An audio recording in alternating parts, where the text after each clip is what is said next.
আজকে পৃথিবীর অবস্থা একেবারে শেষ প্রান্তের দিকে চলে আসছে।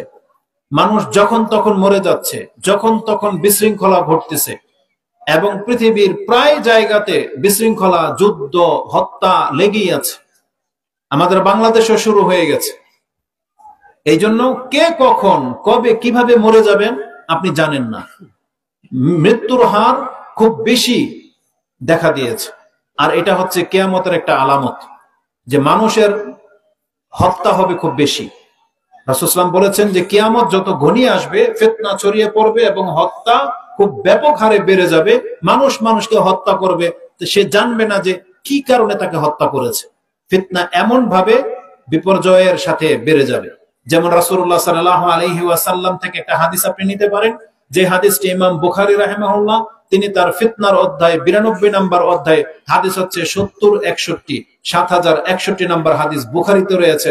আবু হুরায়রা তার বর্ণনাকারী, রাসূলুল্লাহ সাল্লাল্লাহু আলাইহি ওয়াসাল্লাম বলেছেন, ইয়াতাকারাবু জামান ওয়া ইয়ানকুসুল আমাল ওয়া ইউলকা শুহা ওয়া তাজহারুল ফিতান ওয়া ইউকসিরুল হারাজ। কিলা ওমাল হারাজ ইয়া রাসূলুল্লাহ? কাল আল কতল আল কতল। রাসূল বলেছেন কিয়ামত যত ঘনিয়ে আসবে সময় সংকীর্ণ হয়ে যাবে, আমল কমে যাবে, মানুষ ইবাদত করা ছেড়ে দেবে, কৃপণতা অন্তরে বদ্ধমূল হয়ে বসে যাবে। মানুষ আগের চেয়ে অনেক বেশি পয়সাওয়ালা হয়েছে, কিন্তু আগের মতো দাতা আর থাকেনি। মানুষের মধ্যে কৃপণতা দেখা দিয়েছে। ইনকাম অনুযায়ী খরচ আল্লাহর রাস্তায় খরচ করে খুব কম, নিজের ব্যক্তির কাজে খরচ করে সবচেয়ে বেশি, দুনিয়াবি রং ঢঙের কাজে খরচ করে সবচেয়ে বেশি, কিন্তু নেকির কাজে, কল্যাণের কাজে খরচ করে খুব কম। এটা কৃপণতার একটা লক্ষণ। তৃতীয়ত রাসূলুল্লাহ সাল্লাল্লাহু আলাইহি সাল্লাম বলেছেন ওয়ায়ুজহারুল ফিতান, মানে ফিতনা ছেয়ে যাবে এবং কি হবে ওয়ায়ুকসারুল হারাজ, এবং অধিক মাত্রায় হত্যা বেড়ে যাবে। এমনকি রাসূলুল্লাহ সাল্লাল্লাহু আলাইহি ওয়াসাল্লাম বলেছেন ওয়াল্লাযী নাফসি বিয়াদিহি, সে সত্তার কসম করে বলি যার হাতে আমার প্রাণ আছে, লা ইয়াদরি ইয়াতি আলান নাসি জামানুন, মানুষের কাছে এমন একটা যুগ সময় আসতে যাচ্ছে, লা ইয়াদরিল কাতিল ফি আইয়ি শাইইন কাতালা, একজন খুনি বলতে পারবে না যে কেন সে হত্যা করলো, ওয়ালা ইয়াদরিল মাকতুল মিন আইয়ি শাইইন কুতিলা, আইয়ি শাইইন কুতিলা।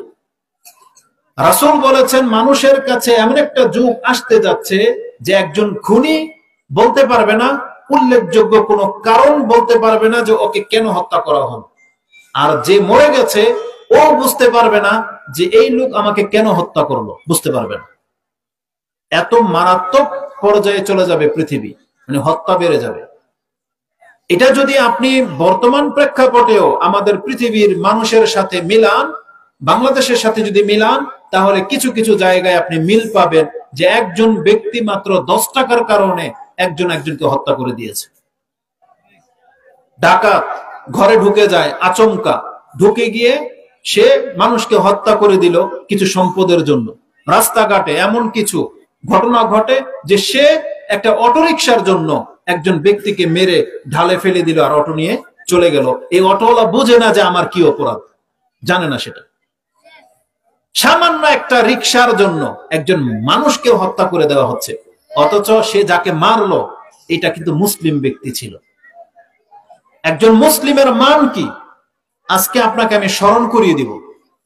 এখানে যারা আছেন সব কি মুসলিম নাকি ইহুদি, খ্রিস্টান, নাসারা, হিন্দু, বৌদ্ধ কেউ আছেন? আমরা কি সবাই মুসলিম ইনশাআল্লাহ এখানে? জি। এই যে বললেন যে আমরা সবাই যে মুসলিম, আপনি কি জানেন যে মুসলিমের মর্যাদা কি? আমি যদি এখান থেকে কোনো একজন ব্যক্তিকে যদি জিজ্ঞেস করি আপনি মুসলিম, আপনি বলেন তো দেখি ইসলাম আপনার মর্যাদা সম্পর্কে কি কি বলেছে বা আল্লাহর কাছে আপনার মূল্যটা কি? কোনো একটা, আমি তো আপনাকে 10টা শোনাবো, কেউ কি কোনো একটা উল্লেখ করতে পারেন? তাহলে বুঝবো যে আপনার মুসলিমত্ব নিয়ে আপনি প্রাউড ফিল করেন, আপনার এটা নিয়ে গর্ববোধ হয় যে আলহামদুলিল্লাহ আমি মুসলিম। কোন এক মুসলিম যান, আম ভাবে বলে দিলাম, একটা ছোট থেকে বৃদ্ধ পর্যন্ত যে কেউ আছেন কি যে আপনি আপনার মর্যাদাটা বলবেন যে আমাদের মুসলিমদের এত এত মর্যাদা, তার মধ্যে কোনো একটা?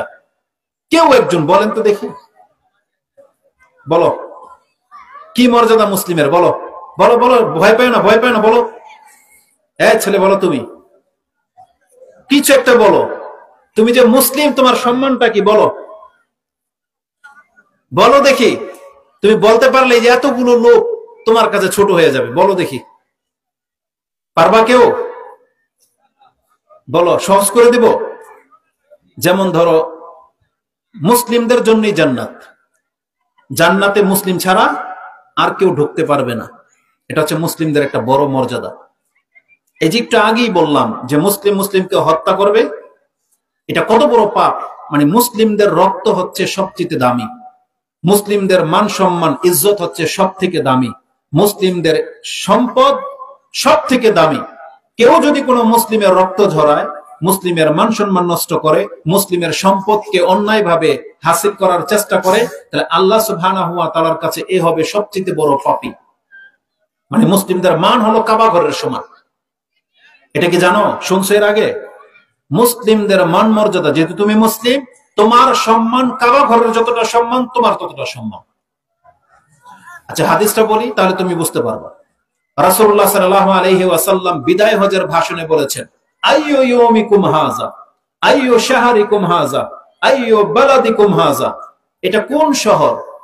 বলছে আল্লাহ এবং তার রাসূল ভালো জানে। রাসূল বলেছেন, এটা কি মক্কা শহর নয়? বলছে নাম। বলছে এটা কি জিলহজ মাস নয়? বলছে নাম। বলছে আজকের দিনটা কি কুরবানির দিন নয়? এই দিনে কি আল্লাহর জন্য আমরা পশু জবাই করি না? কত মানুষ, কত লাখ টাকার, কত কোটি কোটি টাকার পশু আল্লাহর জন্য কুরবানি করা হয়। এটা আমাদের মুসলিমদের জন্য অনেক শ্রেষ্ঠতম একটা দিন।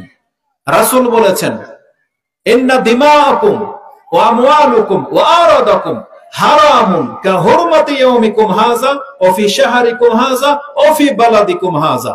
এই মক্কা নগরী যতটা সম্মানিত, যতটা পবিত্র, আজকের এই জিলহজ মাস, যেটা হচ্ছে হারাম মাস, যে মাসে রক্তপাত ঘটানো জায়েজ নাই, যে মাসে অস্ত্র ধরা জায়েজ নাই, সম্মানিত মাস, যে মাসে পাপ করলে বেশি শাস্তি হবে, এতটা সম্মানিত মাস, এবং যেই দিনটা হচ্ছে আল্লাহর কাছে সবচেয়ে শ্রেষ্ঠ দিন। আফদালুল আইয়াম ইনদাল্লাহি ইয়াউমুন নাহার, আল্লাহর কাছে সবচেয়ে শ্রেষ্ঠ দিন হচ্ছে কুরবানির দিন। রাসূল বলেছেন, এই কুরবানির দিনটি যত সম্মানিত, যত পবিত্র, একজন মুসলিমের মান সম্মান, একজন মুসলিমের ইজ্জত, একজন মুসলিমের রক্ত এবং সম্পদ এতটা সম্মানিত। রাসূল বলেছেন, লা, আমার পরে তারজিউ বাদি দুল্লালান আও কুফফারান ইয়াদরিবু রিকাবা বাদিকুম বাদান আও কামা ক্বালা রাসূলুল্লাহ সাল্লাল্লাহু আলাইহি ওয়াসাল্লাম। দেখো পৃথিবীর মানুষ, আমি চলে গেলে তোমরা আমার পরে আবার কুফুরির দিকে ফিরে যেও না, আবার গুমরাহির পথ ধরে নিও না। কিভাবে? বলছে একজন অন্যজনকে হত্যা করে। তার মানে কেউ যদি কোনো মুসলিমকে হত্যা করে, এটা হচ্ছে ওই জাহেলিয়াতের যুগের কাজ, এটা হচ্ছে কুফফারদের কাজ, এটা হচ্ছে গুমরাদের কাজ। রাসূল বলেছেন, কোন মুসলিম যেন কোনো মুসলিমকে হত্যা না করে। এতটা সম্মানিত হচ্ছে একজন মুসলিম। এভাবে আমি জিজ্ঞেস করে লজ্জা দিতে চাই না, আমি নিজেই আপনার কাছে আপনার মর্যাদাটা তুলে ধরি, একজন মুসলিম হিসেবে যাতে আপনি প্রাউড ফিল করতে পারেন। আজকে পৃথিবীর কাফেরদের চিরাচরিত্র দেখে, ওদের গেটআপ দেখে আজকে দরিদ্র মুসলিমরা হতাশায় ভোগেন। তাদেরকে আল্লাহ রূপ দিয়েছেন চমৎকার, তাদেরকে আল্লাহ অর্থ সম্পত্তি দিয়েছেন, তারা অনেক কিছু খায়, তাদের অনেক কিছু ভোগ বিলাসিতা দেখে আজকে মুসলিম হয়েও আপনি হীনতায় ভুগতেছেন। আপনার এই হীনতা একটু কমে যাবে আজকে ইনশাআল্লাহ। আপনি জানেন না যে আল্লাহ সুবহানাহু ওয়া তাআলা আপনাকে আমাকে মুসলিম করে দিয়ে আমাদেরকে কতটা সম্মানিত করেছেন, এটা আপনি জানেন না। এটা এই জন্য জানেন না যে আপনি জানার চেষ্টা করেন নাই, আপনি কোরআন পড়েন না, আপনি হাদিস চর্চা করেন না, আপনি আল্লাহকে নিয়ে ভাবেন না, যার ফলে আপনি চিনতে পারেননি আল্লাহ সুবহানাহু ওয়া তাআলা কে এবং আমাদের সাথে আল্লাহর কি সম্পর্ক। আপনি শুধু দুনিয়ার লোকদের দিকে তাকান, দুনিয়াবি লোকদের দিকে তাকান, এদের উচ্চ উচ্চ বিল্ডিং গুলোর দিকে তাকান, এদের উচ্চ উচ্চ এই প্রশংসা যেটা, সেগুলোকে আপনি ধোঁকা খেয়ে যান। কিন্তু আপনি জানেন না যে একজন মুসলিম হিসেবে আল্লাহর কাছে আপনার মর্যাদা কি। প্রথম মর্যাদা হলো ওই ব্যক্তিদের যারা মুসলিম হওয়ার সাথে সাথে সৎকর্ম করে। মুসলিম, আল্লাহর প্রতি ঈমান এনেছে, শিরিক করে না এবং সৎ কাজ করে। আল্লাহ তাকে কি বলেছেন জানেন? যেই সমস্ত মুসলিমরা সৎ, মানে আল্লাহর ইবাদত করে, হারাম থেকে বেঁচে আছে, আল্লাহ বলেছেন এই পৃথিবীতে আমি আল্লাহ যত কিছু সৃষ্টি করেছি, আমার সমস্ত সৃষ্টির মধ্যে শ্রেষ্ঠ হচ্ছে একজন সৎকর্মশীল মুসলিম। আল্লাহর সৃষ্টির মধ্যে কি আছে? আল্লাহ ছাড়া বাকি সবই সৃষ্টি। আল্লাহ ছাড়া বাকি কি? সবই সৃষ্টি। আল্লাহর সৃষ্টির মধ্যে কি আছে? মক্কা মদিনাও আছে। আল্লাহর সৃষ্টির মাঝে কাবা ঘর, আল্লাহর সৃষ্টির মাঝে আকাশ, আল্লাহর সৃষ্টির মাঝে আল্লাহর আরশ পর্যন্ত আছে। আর আল্লাহ কি বলেছেন জানেন? আমার বান্দাদের মধ্য থেকে যারা আমার প্রতি ঈমান আনলো এবং সৎ কাজ করলো, এরা হলো সমস্ত সৃষ্টির শ্রেষ্ঠ। এটা আমি একজন সাধারণ মানুষ হিসেবে বলাতে আপনার গায়ে লাগলো না, কিন্তু এটা কিন্তু কোরআনের একটা আয়াত, যেটা আমি এখন আপনাকে নাম্বার সহ বলবো। কথাটা বলেছেন আল্লাহ সুবহানাহু ওয়া তাআলা। আমি শুধু জাস্ট আল্লাহর কথাটা আপনার কাছে স্মরণ করিয়ে দিলাম।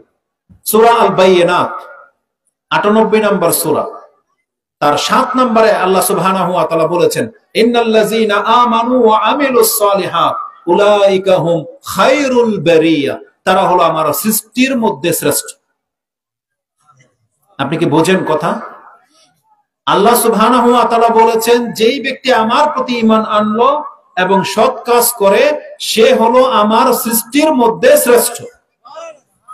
তার মানে একজন মুসলিম যারা আল্লাহর প্রতি ঈমান এনেছি, এখন আমাদের আরেকটা গুণ লাগবে। সেটা কি?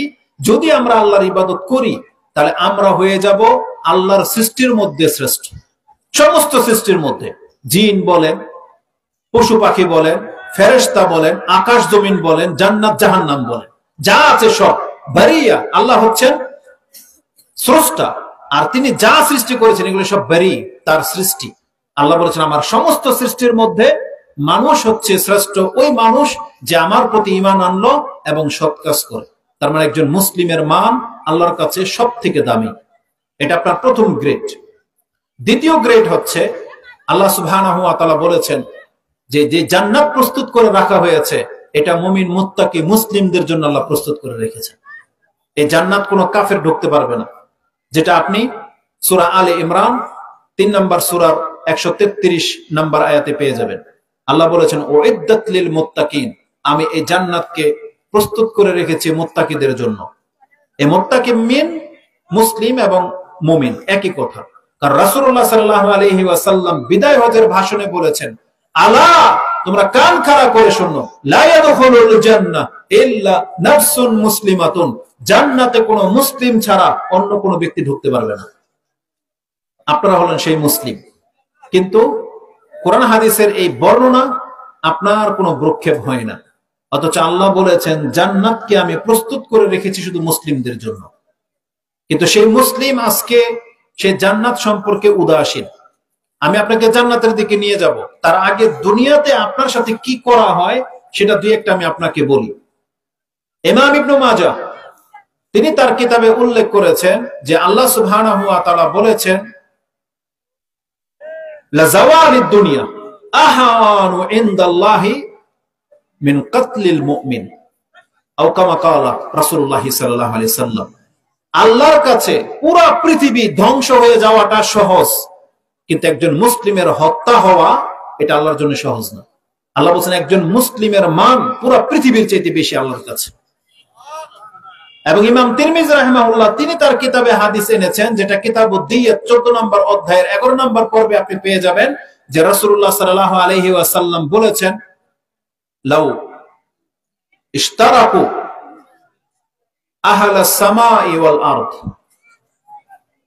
কাতলিল মুমিন, একজন মুমিনকে হত্যা করার ক্ষেত্রে যদি আকাশের সমস্ত ফেরেশতা এবং পৃথিবীর সমস্ত মানুষ অংশ নেয়, লাকুব্বাহুমুল্লাহু ফিন্নার, তাহলে আল্লাহ ওই একজন মুসলিমের বিচারকে কেন্দ্র করে যত মানুষ তাকে হত্যা করেছে সমস্ত ব্যক্তিকে আল্লাহ জাহান্নামে ফেলে দিবেন, শুধু একজন মুসলিমের বদলা নেওয়ার জন্য। আর আজকে সেই মুসলিম ডাল ভাত হয়ে গেছে। মুসলিম নিজেও বোঝে না আমার মান মর্যাদা কি, আর যারা মুসলিমদের সাথে খারাপ আচরণ করে, মুসলিমদেরকে আঘাত করে, মুসলিমদেরকে গালি দেয়, মুসলিমদেরকে হত্যা করে ফেলতেছে, তারা জানে না যে এর রেজাল্টটা কত মারাত্মক হবে। আজকে এই ক্ষমতার লোভে, গণতান্ত্রিক সিস্টেমের কারণে একদল আরেক দলকে পেলে মেরে দেয়। যেই দল ক্ষমতায় আসে তার বিপক্ষের দলের কোনো কিছুকে সহ্য করে না, ধরতে পারলে মেরে দেয়, হত্যা করে ফেলে, গুম করে ফেলে, অথচ মুসলিম। আপনি জানেন না যে এটার ভয়াবহতাটা কত মারাত্মক। যেমনটা বললাম, সামান্য একটু সম্পদের জন্য রাস্তার মধ্যে পেয়ে কিছু টাকার জন্য একজন মুসলিমকে আপনি হত্যা করে দিলেন, আপনি জানেন না এটার রেজাল্টটা কি হতে পারে। আধা হাত জায়গার জন্য আপনি আপনার চাচা ভাতিজা ঝগড়া করে চাচার মাথা ফাটিয়ে দিচ্ছেন, বা ভাতিজাকে আপনি জেলে ঢুকিয়ে দিলেন, আপনি জানেন না যে এর মারাত্মক জিনিসটা কত, এটার পাপটা যে কত, এটা আপনি বুঝতেছেন না। একজন মুসলিমের মান মর্যাদা অনেক বেশি, কিন্তু মুসলিমরা বোঝে না। এবার আসুন আমি আপনার ব্যক্তিগত ফায়দার কথা বলি, যে আল্লাহর পক্ষ থেকে আপনি কি প্রাপ্ত হন। প্রথম একটা প্রাপ্ত হলো, আপনাকে আমাকে আল্লাহ সুবহানাহু ওয়া তাআলা প্রতিদিন ক্ষমা করার জন্য অনেক কিছু ব্যবস্থা করে রেখেছেন। তার মধ্যে সপ্তাহে আমাদেরকে 2 বার ক্ষমা করা হয়। প্রতিদিন সপ্তাহে 2 দিন আমাদেরকে ক্ষমা করা হয়। ইমাম মুসলিম সে হাদিস কোট করেছেন কিতাবুল বিররি ওয়াস সিলা, যেটা আপনি 46 নম্বর অধ্যায় পেয়ে যাবেন, মানে হিংসা বিদ্বেষ থেকে বেঁচে থাকার পূর্বে। রাসূলুল্লাহ সাল্লাল্লাহু আলাইহি ওয়াসাল্লাম বলেছেন, তুফতাহু আবওয়াবুল জান্নাহ আও তুরাদু আমালুন নাস ইয়াউমুল ইসনাইনি ওয়া ইয়াউমুল খামিস। সপ্তাহে 2 দিন আকাশের দরজাগুলো খুলে দেওয়া হয়। সপ্তাহে 2 দিন মানুষের আমলগুলো আল্লাহর কাছে পেশ করা হয়, এবং ওই 2 দিন ওয়ায়াগফিরুল্লাহু জামিআ খালকি, তিনি তার সমস্ত সৃষ্টিকে, মানে মানুষের মধ্য থেকে সমস্ত মুসলিমকে ক্ষমা করে দেয়। মান লা ইউশরিকু বিল্লাহি শাইআন, যারা আল্লাহর সাথে শিরিক করে না, এমন প্রত্যেক ব্যক্তিকে আল্লাহ সুবহানাহু ওয়া তাআলা ক্ষমা করে দেন, প্রত্যেক সোমবার আর প্রত্যেক বৃহস্পতিবার। তবে 2 ব্যক্তিকে ক্ষমা করা হয় না। এক, ইল্লা রাজুলানে কানা বাইনাহু ওয়া বাইনা আখিহি শা'না কালা আনজিরু হাযাইনি হাত্তা ইস্তালিহা। আল্লাহর পক্ষ থেকে বলা হয় ওই 2 ব্যক্তিকে ক্ষমা করা হবে না, কারণ সে তার ভাইয়ের সাথে এখন পর্যন্ত দ্বন্দ্বে লিপ্ত, সে তার ভাইয়ের সাথে এখন পর্যন্ত ঝগড়া লেগে আছে, সে তার ভাইয়ের সাথে শত্রুতা করে। এই 2 জনকে বাদ রাখো, বাকি সবাইকে ক্ষমা করে দেওয়া হয়।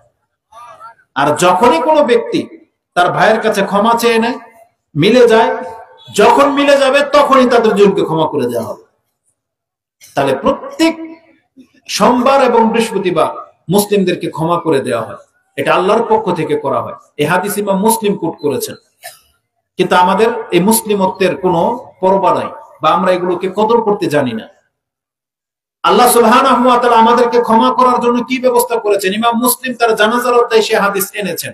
আব্দুল ইবনে আব্বাস রাদিয়াল্লাহু তাআলা আনহুমা তিনি বলেন, যখন কোন মুসলিমের জানাজাতে যে ব্যক্তি শিরিক করেনি, এমন মুসলিম ব্যক্তির জানাজাতে যদি 40 জন এমন ব্যক্তি দাঁড়িয়ে যায় যারা লা ইউশরিকু বিল্লাহি শাইআন, যারা কোনদিন আল্লাহর সাথে শিরিক করেনি, তাহলে এমন 40 জন ব্যক্তি যদি কোন মুসলিমের জানাজা নামাজ আদায় করে, তাহলে আল্লাহ সুবহানাহু ওয়া তাআলা এই 40 ব্যক্তির নামাজের কারণে এই মুর্দা ব্যক্তিকে ক্ষমা করে দেন।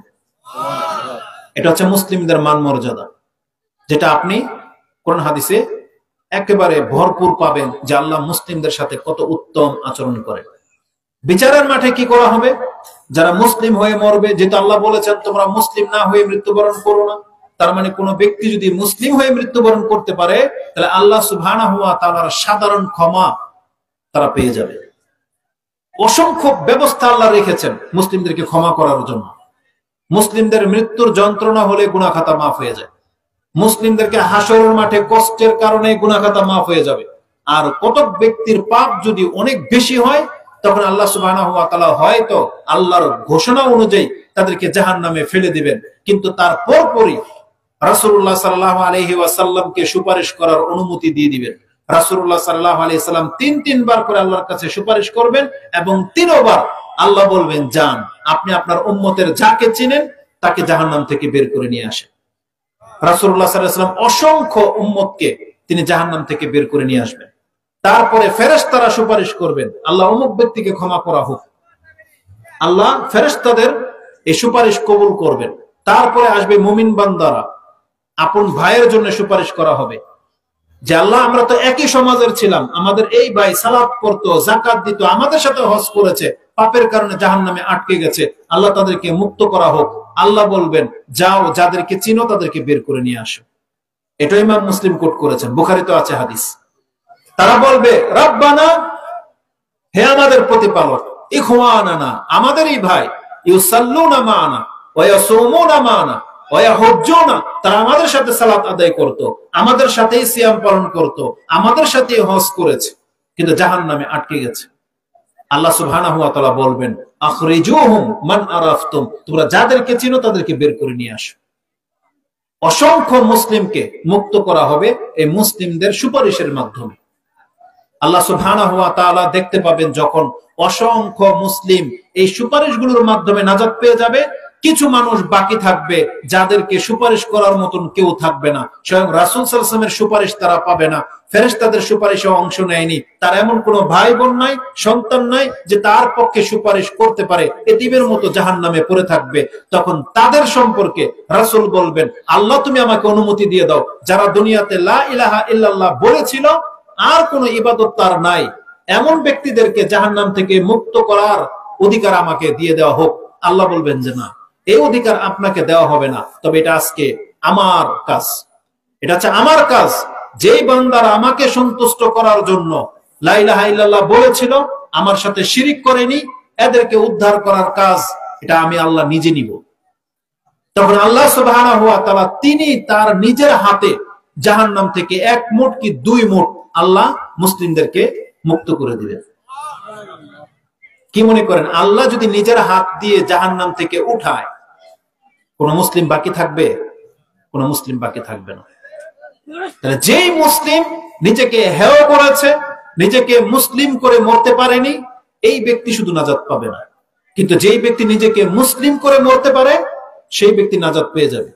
আল্লাহ সুবহানাহু ওয়া তাআলার কাছে মুসলিমদের মর্যাদা হচ্ছে এই কথাটা এই জন্য আপনাকে আগে বলে নিলাম, যাতে করে আপনি আপনার মর্যাদাটা উপলব্ধি করতে পারেন। আজকে কাফেরদের জীবন দেখে আপনি ধোঁকা খেয়ে যেন না।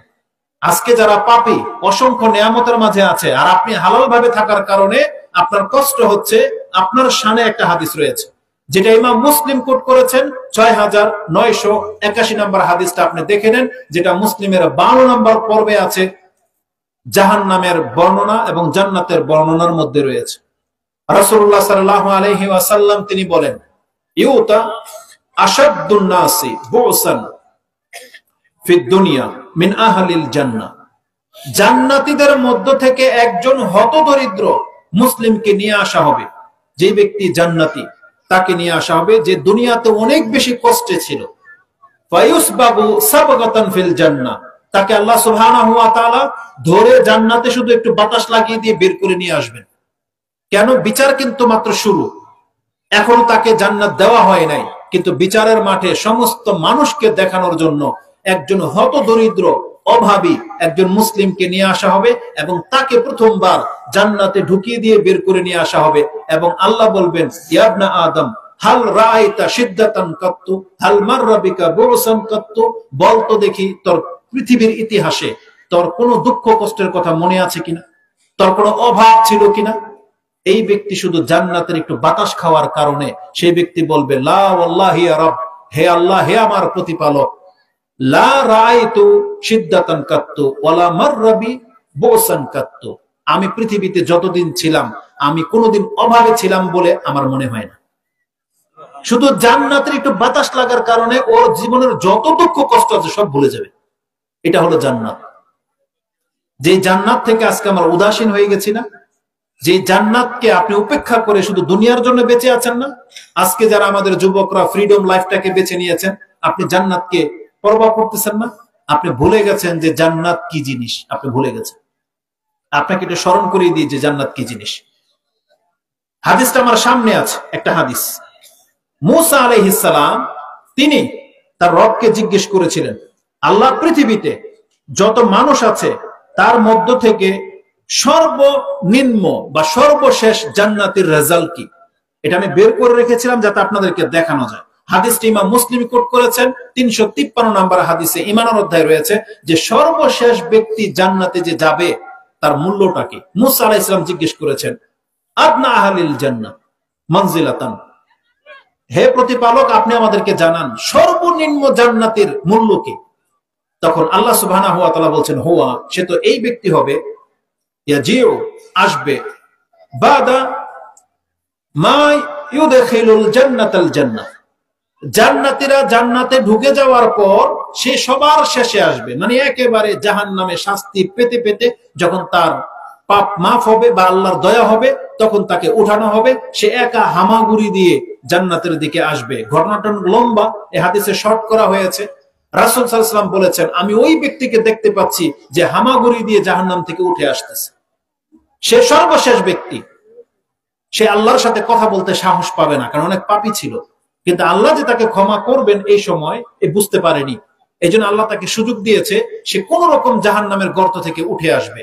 এই উঠে যে আসতে পারলো, এটাই হলো তার জান্নাতের গ্যারান্টি, সে মুক্তি পাবে। কারণ জাহান্নাম এমন এক জায়গা যেখান থেকে কোনো ব্যক্তি আল্লাহর ইচ্ছা ছাড়া উঠে আসতে পারবে না। কারণ আল্লাহ বলছেন, কুল্লামা আরাদু আইয়াখরুজু, যখনই কোনো ব্যক্তি জাহান্নাম থেকে উঠে আসতে চাইবে, আল্লাহ তাকে আবার জাহান্নামে ফেলে দেবেন এবং তাকে চরম ভাবে আঘাত করা হবে, সে আসতে পারবে না। কিন্তু যেই ব্যক্তিকে আল্লাহ ক্ষমা করবেন, সেই ব্যক্তি কোন রকম জাহান্নামের কিনারায় উঠে আসবে এবং সে আল্লাহর কাছে কথা বলতে সাহস পাবে না।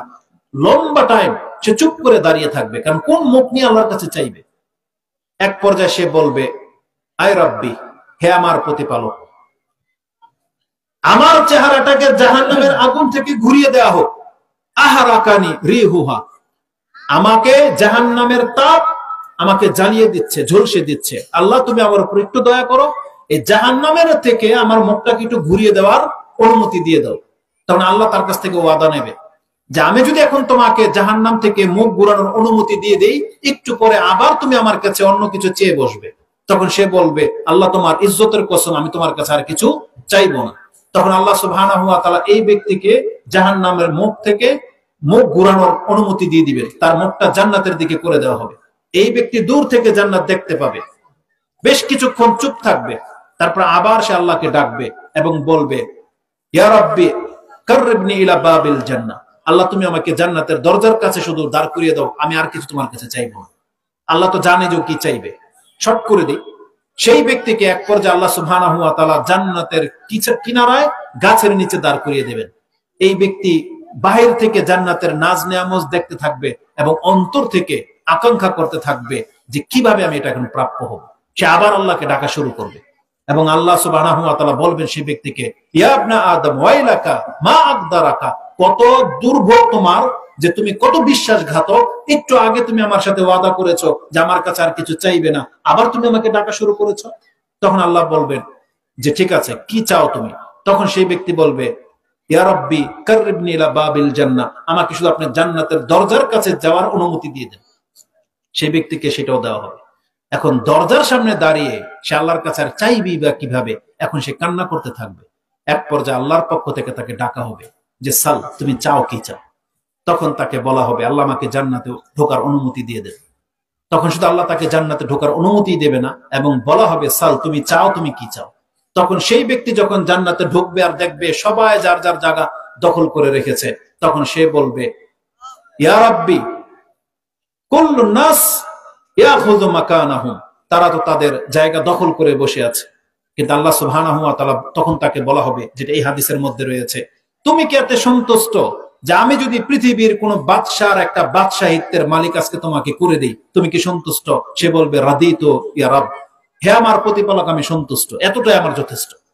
আল্লাহ সুবহানাহু ওয়া তাআলা তাকে তারপরে বলবেন, হাযা লাকা ওয়া মিসলাহু ওয়া মিসলাহু ওয়া মিসলাহু ওয়া মিসলাহু, এইভাবে যখন আল্লাহ 5 বার বলে ফেলবেন, তখন সে বলবে, রাদিতু রাব, হে আল্লাহ আমি সন্তুষ্ট, এতটাই যথেষ্ট। আল্লাহ সুবহানাহু ওয়া তাআলা বলবেন, ওয়ালাকা আশারাতু আমসালিহা, শুধু 5 বার নয়, আমি আল্লাহ তোমাকে 10টা পৃথিবীর মালিক করে দিব। এটা হচ্ছে সর্বশেষ জান্নাতের রেজাল্ট, যাকে 10টা পৃথিবীর মালিক করে দেওয়া হবে। আর আজকে আমরা পুরো পৃথিবী না, পুরো বাংলাদেশও না, একটা গ্রামেরও মালিক নই। সামান্য কিছু টাকার জন্য, সামান্য কিছু ভোগ বিলাসিতার জন্য আমরা সেই জান্নাতকে উপেক্ষা করে চলতেছি। অথচ সর্বনিম্ন জান্নাতীকে 10টা পৃথিবীর মালিক করে দেওয়া হবে। আপনি কি জানেন পৃথিবী কত বড়? একজন জান্নাতি 10টা পৃথিবীর মালিক হবে। তারপর জিজ্ঞাসা করা হয়েছে, ফাআলাহুম মানজিলাতান, তাহলে যদি এটা নিম্নমানের জান্নাতের অবস্থা হয়, তাহলে যেই ব্যক্তি সবচেয়ে দামি সম্মানিত জান্নাতটা পাবে, আল্লাহ তার মর্যাদা কি? তখন আল্লাহ সুবহানাহু ওয়া তাআলা বলেছেন, এটা তো সেই ব্যক্তি যেই ব্যক্তির জান্নাত আমি আল্লাহ নিজের হাতে গাছ রোপণ করে দিয়েছি। আল্লাহ নিজের হাতে গাছ রোপণ করে দিয়েছে এমন একটা জান্নাত রয়েছে, এবং আল্লাহ বলেছেন সেই জান্নাতের তালা মারা, এবং এটাকে আমি সিলগারা করে দিয়েছি, মোহর মেরে দিয়েছি, মালা আইনুন রা। সেই জান্নাত আজ পর্যন্ত কোনো চক্ষু দেখেনি। আমাদের নবী মুহাম্মদ সাল্লাল্লাহু আলাইহি সাল্লাম জান্নাত দেখেছেন, কিন্তু এটা হচ্ছে সাধারণ জান্নাত। কিন্তু ব্যক্তির জান্নাত যেটা এককভাবে, যেটা মুহাম্মদ সাল্লাল্লাহু আলাইহি সাল্লামের জান্নাত, যেটা আবু বকর রাদিয়াল্লাহু আনহুর জান্নাত, যেটা ওমর রাদিয়াল্লাহু আনহুর জান্নাত, প্রত্যেকের জান্নাত আলাদা আলাদা ভাবে আল্লাহ এটাকে সিল মেরে রেখেছেন। এখানে যেই ব্যক্তির জান্নাত তাকে ছাড়া আল্লাহর কাউকে ঢুকতে দেয়নি, দেবেও। এটা হচ্ছে তার মর্যাদা। ওই জান্নাত ওই ব্যক্তিকে দিয়ে খোলা হবে। যেমন মুহাম্মদ সাল্লাল্লাহু আলাইহি সাল্লামের জান্নাত যেটা, এটা একমাত্র মুহাম্মদ সাল্লাল্লাহু আলাইহি সাল্লাম দেখতে পাবে, তার আগে এটা কাউকে দেখতে দেওয়া হয়নি। বরং রাসূলুল্লাহ সাল্লাল্লাহু আলাইহি ওয়াসাল্লাম একটা জান্নাতের একটা আট্টালিকা দেখেছিলেন, স্বর্ণের একটা বাড়ি দেখেছিলেন, এবং তাতে একটা হুর ওযু করতেছে। রাসূল সাল্লাল্লাহু আলাইহি ওয়াসাল্লাম ভাবছেন যেটা তার বাড়ি, এত সুন্দর বাড়ি। বলছেন মান হাযা আল কাসর, এই প্রাসাদটা কার? মিনাজ যাহাব। তখন বলতেছেন হাযা শাবুম মিন কুরাইশিন, এটা হচ্ছে কুরাইশের একজন যুবকের বাড়ি। রাসূলুল্লাহ সাল্লাল্লাহু আলাইহি ওয়াসাল্লাম ভাবছেন যে আমি তো যুবক, আমিই হব। তিনি বলতেছেন আমার তো মনে হয় এটা আমার। তখন বলা হচ্ছে না, এটা আপনার না, এটা হচ্ছে ওমর ইবনে খাত্তাবের বাড়ি। ওমর ইবনে খাত্তাবের বাড়ি। তখন রাসূল সাল্লাল্লাহু আলাইহি ওয়াসাল্লাম বললেন যে আমার ইচ্ছা হলো এত সুন্দর বাড়ি একটু ঢুকে দেখি, কিন্তু ওমরের গায়রতের কারণে আমি আর ঢুকিনি। তার মানে ওই জান্নাতে ঢুকতে দেওয়া হয়নি, রাসূল সাল্লাল্লাহু আলাইহি ওয়াসাল্লাম ঢুকিনি। তার মানে যার যেটা জান্নাত তাকে ছাড়া আর কাউকে ঢুকতে দেওয়া হবে না। আল্লাহ বলছেন সম্মানিতদের জান্নাত কেমন হবে এটা আজ পর্যন্ত আমি বয়ানই করি নাই, যে কোনো ব্যক্তি অন্তর থেকে সেটা ফিল করতে পারে। আজ পর্যন্ত কোনো কান সেটা শুনে নাই, আজ পর্যন্ত কোনো চোখ সেটা দেখে নাই। এটা হচ্ছে সম্মানিত ব্যক্তিদের জান্নাত। আর আজকে আমরা মুসলিমরা সে জান্নাতকে উপেক্ষা করে চলতেছি, অথচ রাসূলুল্লাহ সাল্লাল্লাহু আলাইহি সাল্লাম সব ক্ষেত্রে জান্নাতকে প্রাধান্য দিতে শিক্ষা দিয়েছেন। সাহিহ ইবনে হিব্বানের মধ্যে 723 নম্বর একটা হাদিস পেয়ে যাবেন আপনি, যে হাদিসের মধ্যে রাসূলুল্লাহ সাল্লাল্লাহু আলাইহি ওয়াসাল্লাম একজন ব্যক্তিকে বলেছিলেন আজিজু আন তাকুনা মিসলু আজুজি বনি ইসরাইল, তোমাদের হলোটা কি? তোমরা কি মূসা আলাইহিস সালামের যুগের একটা বুড়ি মহিলার মতো হইতে পারলা না? তখন সাহাবায়ে কেরামরা জানতো না সেই ঘটনা। তো বলতেছে যে অমা আজুজু বনি ইসরাইল, বনি ইসরাইলের সেই বুড়ির মহিলার ঘটনাটা কি ইয়া রাসূলুল্লাহ, বৃদ্ধা মহিলার ঘটনাটা কি? তখন রাসূল সাল্লাল্লাহু আলাইহি ওয়াসাল্লাম বলেছিলেন যে মূসা আলাইহিস সালাম যখন মিশর থেকে রাতারাতি মিশর ছেড়ে দেওয়ার প্ল্যান করেছিলেন, তখন অন্ধকার হয়ে যায়, এবং তিনি বনি ইসরাইলের আলেমদেরকে বলেছিলেন এটা কেন হলো? তখন তারা বলেছিল সম্ভবত ইউসুফ আলাইহিস সালাম মৃত্যুর সময় আমাদেরকে বলেছিলেন যখন তোমরা মিশর ছেড়ে দেবে আমার লাশটাকে সাথে নিয়ে যেও, হইতে পারে এই জন্যই আমরা অন্ধকারে নিমজ্জিত হয়েছি। তখন বলেছিলেন মূসা আলাইহিস সালাম, তো ইউসুফ আলাইহিস সালামের লাশ আছে কোথায়, এটা কে জানে? বলছে একজন বৃদ্ধা মহিলা জানে। বলছে নিয়ে আসা হোক তাকে। তখন বলা হয়েছিল যে আইনা কবর ইউসুফ, ইউসুফের কবর কোথায় আছে? সেই বৃদ্ধা মহিলা বলতেছেন আমি একটা শর্তের ভিত্তিতে আপনাকে বলবো, আমি আপনার সাথে জান্নাতে থাকতে চাই। বুঝলেন শর্তটা কি? তিনি মূসাকে বলতেছেন আপনার যে মানের জান্নাত, আমি আপনার ওই মানের জান্নাতে থাকতে চাই, এটার অনুমতি এনে দিলে আমি বলে দেবো ইউসুফ আলাইহিস সালামের কবর কোথায় আছে। মূসা আলাইহিস সালাম আপত্তি করলেন, কিন্তু আল্লাহর পক্ষ থেকে তাকে ওহী করে জানানো হয়েছে আতা হুকমা, তার ইচ্ছাটাকে তুমি পুরো করে দাও, বলে দাও যে হ্যাঁ আল্লাহর পক্ষ থেকে ঘোষণা করে দেওয়া হয়েছে তোমাকে আল্লাহ ওই জান্নাত দিবেন যে জান্নাত আমি মূসা যাব। চিন্তা করা যায় একজন বৃদ্ধা মহিলার আকাঙ্ক্ষা কোথায়? আর আমাদের যুবকদের আকাঙ্ক্ষা কি জানেন? আমাদের যুবকদের আকাঙ্ক্ষা হচ্ছে একটা বাইক, না হয় একটা আইফোন, না হয় একটা সুন্দরী মাইয়া। এটা হচ্ছে আমাদের যুবকদের আকাঙ্ক্ষা। আমাদের মহিলাদের আকাঙ্ক্ষা কি? আমাদের মহিলাদের আকাঙ্ক্ষা একটা পয়সাওয়ালা স্বামী, একটা হ্যান্ডসাম ছেলে, সরকারি চাকরি করা হলে তো মাশাআল্লাহ সোনায় সোহাগা, যদি বিদেশি একটা পেট্রো ডলারওয়ালা একটা ছেলে হয় তো আরো ভালো। এটা হচ্ছে আমাদের মা বোনদের জাস্ট একটা আকাঙ্ক্ষা। কারণ আমাদের কাছে ফোন দেওয়া হয়, অনেক মেয়েদের মা আমাদেরকে জিজ্ঞেস করে যে ভালো কোনো পাত্রের সন্ধান থাকলে বলবেন, এমন কোন আমল আছে কি যে আমলটা করলে আমার মেয়েটার তাড়াতাড়ি বিয়ে হয়ে যাবে। এটা হচ্ছে একটা মুসলিম মহিলার আকাঙ্ক্ষা।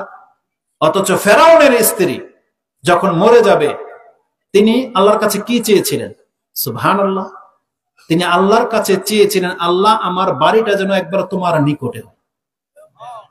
একজন মহিলার আকাঙ্ক্ষা কি থাকতে হবে আপনি কি মনে করেন? আল্লাহ সেটা কোরআনে নাজিল করে দিয়েছেন। দারাবাল্লাহু মাসালান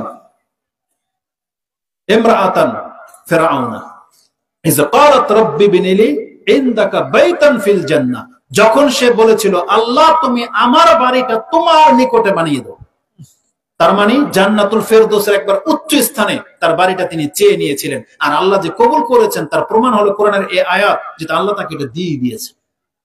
একটা মুসলিম মহিলাদের আকাঙ্ক্ষা এটা থাকতে হবে। আব্দুল্লাহ ইবনে আব্বাস রাদিয়াল্লাহু তাআলা আনহুমা আলকামাকে তিনি একদিন বলতেছেন, আমি কি তোমাকে একটা জান্নাতি মহিলা দেখাবো? বলছে না।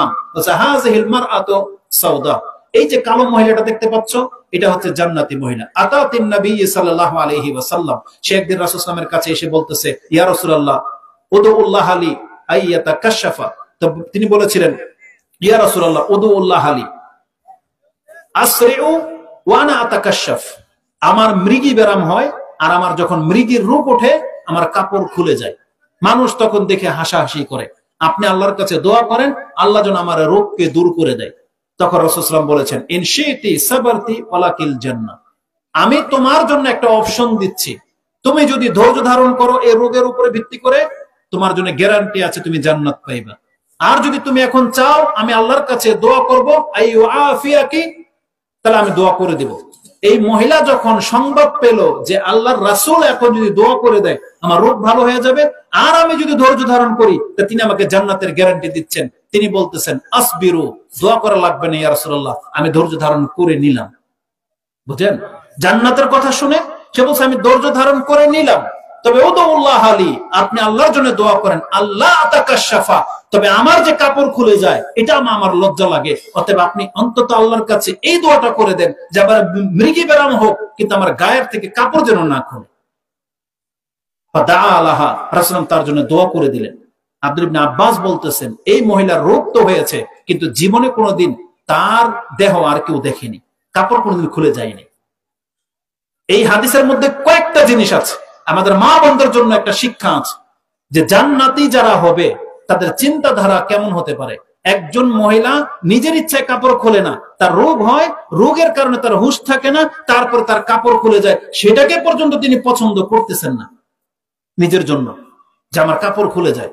আর আমাদের মহিলারা নিজের ইচ্ছায় কাপড় খুলে দিয়ে হাঁটে, তারা এমন ড্রেস পরে যে তার শরীরের ম্যাক্সিমাম জায়গা সবার নজরে চলে আসতেছে, এমন গেটআপ তাদের। এমনকি আমরা তো দেখতে পাই রাস্তাঘাটে বের হলে যে তার ভিতরের কি কালারের সে ছোট কাপড় পরেছে সেটাও তার বাইরে থেকে দৃশ্যমান প্রকাশ হয়ে যাচ্ছে। আমাদের ওই সমস্ত যুবকদেরকে বলতেছি যারা নিজেদেরকে ইন্টেলেকচুয়াল পার্সন নিজেকে দাবি করেন, আপনারা খুব বুদ্ধিমান, খুব বিচক্ষণ, আপনারা হচ্ছেন এই যুগের অ্যাডাল্ট পোলাপান, আপনার লজ্জা হয় না যে আপনি আপনার ওই গার্লফ্রেন্ডকে ওই মোটরসাইকেলের পিছে বসিয়ে পুরো পৃথিবী ঘুরিয়ে সব যুবককে দেখাচ্ছেন যে দেখ আমার গার্লফ্রেন্ড এরকম, ওর ভিতরের ফিতা এরকম? আরে লজ্জাও হয় মানুষের। মুসলিম কেন এত নোংরা হবে? মুসলিম মা বোনরাই বা এত নোংরা হবে? আমি আমার ব্যক্তিত্ব থেকে যেটা দেখেছি, আমাদের বাড়িতেও মা বোনরা থাকে, মহিলারা থাকে, আমাদের অঞ্চল কিন্তু পর্দায় ঘেরা না, খোলা মেলা।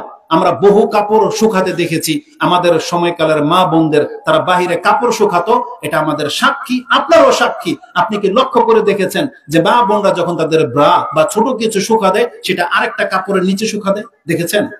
কারো নজরে কি আসছে নাকি লক্ষ্য করেন নাই? তারা প্রকাশ্যে এগুলো শুকা দেয় না, কাপড়ের নিচে লুকিয়ে রাখে, ঢেকে রাখে। এটা কেন করে? লজ্জার কারণে করে।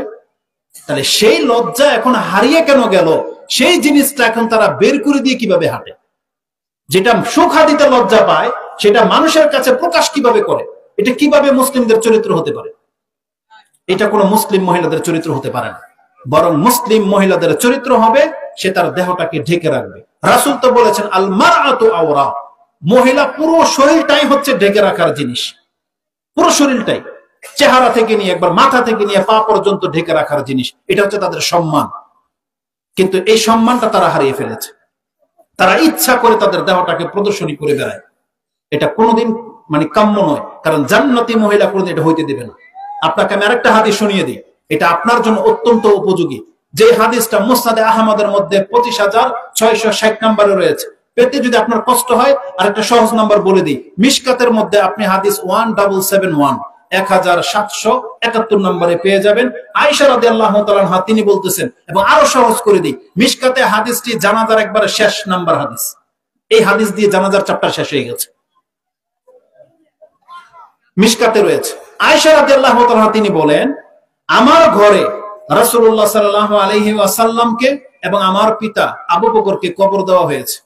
আমি যখনই কোনো প্রয়োজনে আমার ঘরে যেতাম, তাহলে আমার উপরের যে চাদরটা আছে এই চাদরটা আমি খুলে রাখতাম এবং ঘরকে পরিষ্কার করতাম।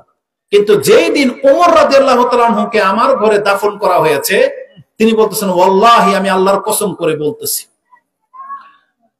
লা দাখালু ইল্লা মাশদুদুন আলাইয়া সিয়াবি বা সাওবি। আমি আমার উপরে কাপড়কে এত কঠোরতা করতাম যে আমার উপরের চাদরটাকে আমি এমন ভাবে পেঁচিয়ে নিতাম, তারপর আমি ঘরে ঢুকতাম না। কেন? মিন হায়া মিন উমর, ওমরকে লজ্জা করে। কারণ ওমর আমার মাহরম না, আমার রাসূল আমার স্বামী, আমার বাবা, তাদের সামনে আমি আসতাম যেতাম, তাদেরকে আমার লজ্জা লাগতো না, কারণ তারা আমাকে দেখেছে। কিন্তু ওমর তো আমাকে দেখেনি, এই জন্য মরে গেছে তাতে কি? বলছে যে ওমর যেহেতু আমাকে জিন্দা অবস্থায় দেখে নাই, এই জন্য মুর্দা ওমরকে দেখলে আমার লজ্জা লাগতো। কি মনে করেন? একজন জান্নাতি মহিলা একটা মুর্দার সামনে পর্যন্ত কাপড় খোলে না, আর আমাদের মহিলারা নিজেদেরকে জান্নাতি দাবি করবে কিভাবে? তার দেহ তো লেসফিতা ওলায় দেখেছে, দুধ ওলায় দেখেছে, মাছ ওলায় দেখেছে, গাড়ি ওলায় দেখেছে, রিক্সা ওলায় দেখেছে, নৌকা ওলা দেখেছে, এমন কে আছে বাপ যেটাকে দেখেনি? তাদেরকে টাচ পর্যন্ত করে। 5 টাকা বাঁচানোর জন্য অটোর মধ্যে, বাসের মধ্যে গাদাগাদি করে বসে, ভ্যান গাড়ির মধ্যে। এমন কোন ব্যক্তি বাদ নাই যে তাকে না দেখে। অথচ আয়েশা রাদিয়াল্লাহু তাআলা আনহা তিনি বলতেছেন, আমি ওমরকে লজ্জা করে আমার ঘরে ঢুকলে আমি চাদর খুলতাম না। এটা হচ্ছে একটা মুসলিম মহিলার মর্যাদা। আরেকটা হাদিস আপনাকে বলে দেই, যারা তাদের লজ্জাস্থানের হেফাজত করে তাদের মান মর্যাদা আল্লাহর কাছে কি, আপনি শুনে নেন। গত খুতবায় এই হাদিসটা বর্ণনা করা হয়েছে, যেটা বুখারীতে ইমাম বুখারী রাহিমাহুল্লাহ তিনি তার কিতাবে উল্লেখ করেছেন, যেটা আপনি 2217 নম্বরে পেয়ে যাবেন। 2217 নম্বরে পেয়ে যাবেন। সারা আলাইহিস সালামের ঘটনা, ইব্রাহিম আলাইহিস সালামের স্ত্রী সারা, তিনি একটা জনপদ দিয়ে যাচ্ছিলেন, সেখানকার এক স্বৈরাচারী শাসক তার সম্পর্কে জানতে পারলো যে ইব্রাহিম নামের এক ব্যক্তি এমন একজন সুশ্রী রমণীকে নিয়ে এই মহল্লায় ঢুকেছে, তার মতন এত সুন্দরী পৃথিবীতে কোনো মহিলা নাই। এটা জানানোর পরে এই বাদশার লোভ জন্মে গেছে। তখন বলছে তাকে তলব করা হোক। ইব্রাহিম আলাইহিস সালামকে জিজ্ঞাসা করা হয়েছে, আপনার সাথে এই মহিলা কে? তখন তিনি বলেছেন, এটা আমার বোন। বলে নাই যেটা আমার স্ত্রী, বলছে এটা আমার বোন। কারণ যদি বলতো স্ত্রী, তখন তাকে ইব্রাহিম আলাইহিস সালামকে হত্যা করে দিয়ে তার স্ত্রীকে রেখে নিত। তখন বলছে এটা আমার বোন। তো বলছে ঠিক আছে, আপনার বোন, তাহলে তো সম্মান দেখিয়েছে। জানেন না মেয়ে যাদের বোন আছে সে ভাইদের কত কদর? আমাদের যুবকদের জানেন না কত কদর? তার ফ্রেন্ড, কিন্তু ফ্রেন্ড তো না, আসলে ফ্রেন্ডের বোনের সাথে তার সম্পর্ক মূলত। এই জন্য তাদের কাছে আনাগোনা, খাওয়া দাওয়া সবকিছু ইজিলি চলে। তো ইব্রাহিম আলাইহিস সালামকে ছেড়ে দেওয়া হয়েছে, তো বলতেছে আপনার বোনকে আমার কাছে পাঠিয়ে দিবেন। তখন ইব্রাহিম আলাইহিস সালাম এসে তাকে বললেন যে তুমি মিথ্যা বানিও না আমাকে, আমি কিন্তু বলেছি তুমি আমরা বোন। কারণ তুমি জেনে নাও, এই পৃথিবীতে তুমি আর আমি ছাড়া এই জমিনে আর একজনও মুসলিম নাই, তুমি হলে আমার মুসলিম বোন। এই জন্য আমি কথাটা কিভাবে ঘুরিয়ে বলেছি, তুমি যাও তার কাছে, তুমি ভয় পেও না। ইব্রাহিম আলাইহিস সালাম তো আল্লাহর রাসূল, কিন্তু সারা তিনি তো একজন সাধারণ মহিলা ছিলেন না, সাধারণ মহিলা, কিন্তু তিনি নিরুপায় হয়ে বাদশার কাছে গেছেন। তাকে না হয় এখন খুব চরম ভাবে প্রতিহত করা হতো। তিনি বাদশার খাস রুমের মধ্যে যখন তাকে ঢোকানো হয়েছে, এই বাদশা ঘরে ঢোকার আগে তিনি দ্রুত ওযু করেছেন এবং নামাজে দাঁড়িয়ে গেছেন। নামাজে দাঁড়িয়ে তিনি আল্লাহর কাছে যে দোয়া করেছেন, এটা হচ্ছে আজকের শিক্ষা আপনাদের প্রত্যেকের জন্য। তিনি বলছেন, আল্লাহুম্মা ইন কুনতু আমানতু বিকা ওয়া বিরাসূলিকা ওয়া আহসানতু ফারজি ইল্লা আলা যাওজি ফালা তুসাল্লিত আলাইয়াল কাফির। আল্লাহ, আমি যদি তোমার প্রতি ঈমান এনে থাকি, আমি যদি তোমার রাসূলের প্রতি ঈমান এনে থাকি, আমি যদি আমার লজ্জাস্থানের হেফাজত করে থাকি, যে আমার স্বামী ছাড়া কেউ আমার লজ্জাস্থানকে টাচ করে নাই, আল্লাহ তাহলে এই কাফেরকে তুমি আমার উপরে চাপিয়ে দিও না। এটা তার দোয়া। নামাজ শেষ, রেজাল্ট কি?